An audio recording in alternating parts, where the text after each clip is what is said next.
The Kind Heart of Abraham Lincoln.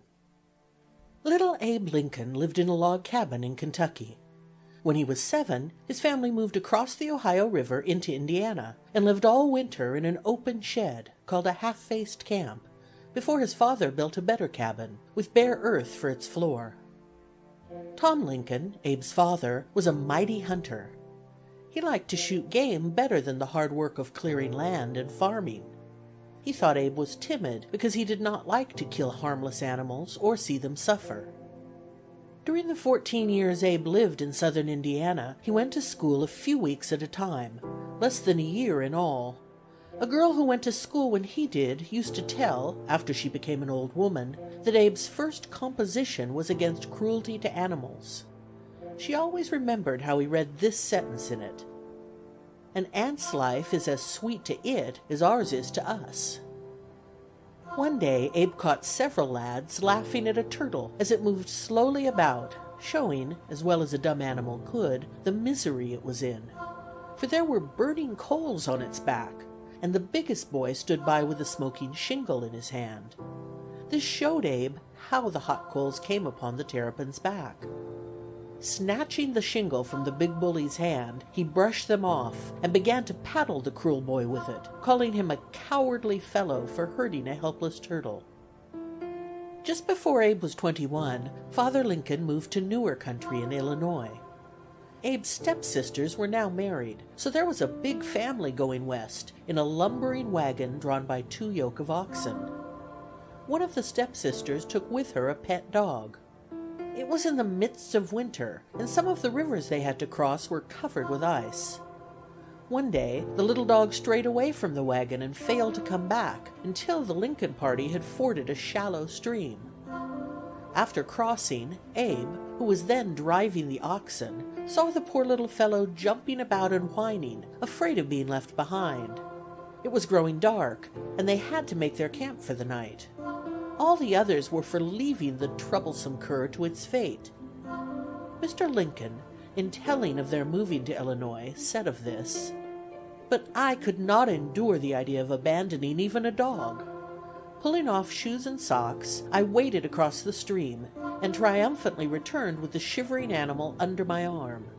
His frantic leaps of joy and other evidences of a dog's gratitude amply repaid me for all the exposure I had undergone.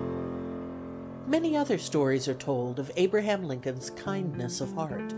When he was a country lawyer, he had to ride from one county seat to another, attending court. The judge and several attorneys rode from place to place where court was to be held. Lawyer Lincoln was the most popular man of them all because of his good nature and his ready fund of funny stories. The Illinois roads were then nearly always very dusty or very muddy. One day their party saw a hog stuck in a deep mud hole, squealing loudly. The party rode by and laughed at the pig's plight, but no one took the trouble to help it out. But those despairing squeals touched the heart of Abraham Lincoln. He soon fell behind and galloped back to rescue the animal. Taking several rails from the roadside fence, he used one to pry over and another to lift the pig out. By taking care and plenty of time, he managed to place the end of a rail under the hog without hurting it. The animal was now so weak that this took a long time, and Lawyer Lincoln's clothes were badly smeared with mud. At last, when the pig realized that it was free, it started off toward the farmhouse where it belonged, flopping its big ears and grunting gratefully. Mr. Lincoln did not catch up with his friends until they had arrived at the tavern in the next town. When they saw his mud-plastered clothes, they all began to laugh, for Lawyer Lincoln did not often have a new set of clothes. When they stopped chaffing him about helping his dear brother in distress, Lincoln said soberly, "That farmer's children might have had to go barefoot next winter if he lost his hog." Another day Lincoln was missing.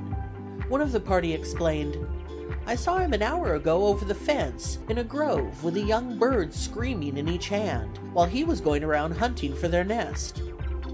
It took a long time to find it.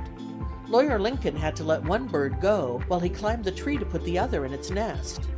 Then he had to climb up again to put the other bird in. So it was after dark when he rejoined his friends at the tavern table.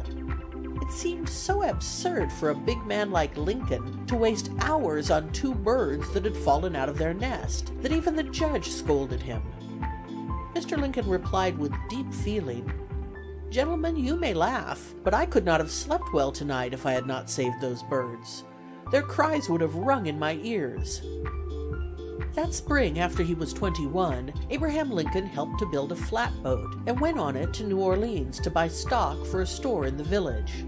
While in the southern city with two companions, he witnessed the sale of a mulatto girl in a slave market. The sight filled his righteous soul with wrath. Clenching his fists, he exclaimed, "Boys, let's get away from this. If I ever get a chance to hit that thing," slavery, "I'll hit it hard." So Lawyer Lincoln became the champion of the Negro and lifted his voice against slavery. "This country cannot exist half slave and half free," he exclaimed.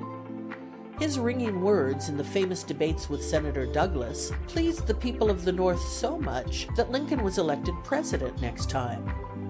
Within 6 weeks after he went to live in the White House, the Civil War broke out.